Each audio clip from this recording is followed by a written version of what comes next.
മുഖ്യമന്ത്രി പിണറായി വിജയൻ്റെ രണ്ട് കൈകളായിരുന്നു റിപ്പോർട്ടർ ടിവിയും അതുപോലെ ബിനോയ് വിശ്വത്തിൻ്റെ CPIയും.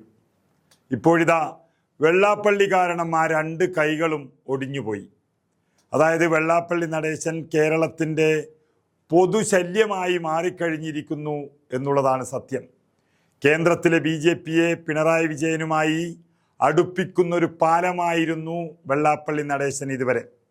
അച്ഛൻ വെള്ളാപ്പള്ളി പിണറായി വിജയനൊപ്പം നവോത്ഥാന നായകനായും മകൻ വെള്ളാപ്പള്ളി BJPയോടൊപ്പം NDA കൺവീനറുമൊക്കെയായി ഇങ്ങനെ മുന്നോട്ട് പോവുകയായിരുന്നു. പക്ഷെ കേരളത്തിൽ ഇപ്പോൾ ഇത്രയും ജനങ്ങളാൽ പ്രാക്ക് കേൾക്കുന്ന വ്യക്തികൾ വേറെയില്ല. പക്ഷേ പിണറായി വിജയന് വലിയ സ്നേഹമായിരുന്നു ഈ വെള്ളാപ്പള്ളിയോട്. അത് മറ്റൊന്നിനുമല്ല, രണ്ടുപേരും ഒരേ തരം ഉഡായിപ്പ്. ഒരാൾ പാർട്ടിയെ വിറ്റ് പണമുണ്ടാക്കുന്നു, മറ്റേയാൾ ജാതിയുടെ പേരിലുള്ള സംഘടനയെ വിറ്റ് പണം സമ്പാദിക്കുന്നു. ഇപ്പോഴിതാ എല്ലാവരും വന്ന് മേക്കിട്ട് കയറുന്നതോടെ വലിയ ദേഷ്യത്തിലാണ് വെള്ളാപ്പള്ളി. അതുകൊണ്ട് സംഭവിച്ചിരിക്കുന്നത്, പിണറായി വിജയൻ്റെ ഇടത്തും വലത്തും നിൽക്കുന്ന CPIയെയും അതുപോലെ റിപ്പോർട്ടർ TVയെയും പിണറായി വിജയനിൽ നിന്നും അകറ്റി എന്നുള്ളതാണ് സത്യം. തൻ്റെ എല്ലാ ശബരിമല കൊള്ളയ്ക്കും കൂട്ടുനിൽക്കുന്ന വെള്ളാപ്പള്ളി നടേശനെ തൻ്റെ ഇടത്തും വലത്തും നിൽക്കുന്ന CPIയും റിപ്പോർട്ടർ TVയും ഇങ്ങനെ കൊത്തിവലിക്കുമ്പോൾ ഒന്നും ചെയ്യാൻ കഴിയാതെ നിൽക്കുകയാണ് പിണറായി വിജയൻ.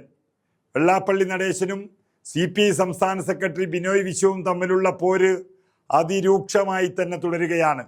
ചതിയൻ ചന്തു എന്ന പരാമർശത്തിൽ തുടങ്ങിയ വിമർശനങ്ങൾ വെള്ളാപ്പള്ളി ഇന്നും ആവർത്തിച്ചുകൊണ്ടേയിരുന്നു. ബിനോയ് വിശ്വത്തിൻ്റെ കാറിൽ സഞ്ചരിക്കേണ്ട കാര്യം തനിക്കില്ല എന്നും അതുപോലെ തന്നെ ഈ ബിനോയ് വിശ്വത്തെ മാത്രമല്ല MN ഗോവിന്ദൻ അടക്കമുള്ള ആളുകൾ തൻ്റെ കാറിൽ കയറിയിട്ടുണ്ട് എന്നാണ് വെള്ളാപ്പള്ളി പറയുന്നത്. തൻ്റെ കയ്യിൽ നിന്ന് കൈനീട്ടി കാശ് വാങ്ങിയപ്പോൾ CPI നേതാക്കൾ പറഞ്ഞ കാര്യങ്ങൾ ഓർമ്മയുണ്ടെന്നും അതിവിടെ പറയുന്നില്ല എന്നുമുള്ള പരിഹാസവും CPIക്കെതിരെ വെള്ളാപ്പള്ളി ഇന്ന് ഉന്നയിച്ചു. എന്നാൽ മുന്നണിക്ക് മാർക്കിടാൻ ആരും വെള്ളാപ്പള്ളി അല്ല LDF എന്നും ബിനോയ് വിശ്വം തിരിച്ചടിച്ചതും വിളിച്ചു പറഞ്ഞതും നമ്മൾ കേട്ടു. റിപ്പോർട്ടർ TVയുമായി വലിയ അടി തന്നെയാണ് വെള്ളാപ്പള്ളി നടത്തിയത്. കഴിഞ്ഞ ദിവസം മൈക്ക് തട്ടിത്തെറിപ്പിച്ചു, മാധ്യമപ്രവർത്തകനെതിരെ അക്രമം അഴിച്ചുവിട്ടു. ഇന്നിപ്പോൾ റിപ്പോർട്ടർ മാധ്യമപ്രവർത്തകനെ മുസ്ലിം വിദ്യാർത്ഥി നേതാവെന്നും തീവ്രവാദിയെന്നും വിളിച്ചിരിക്കുന്നു.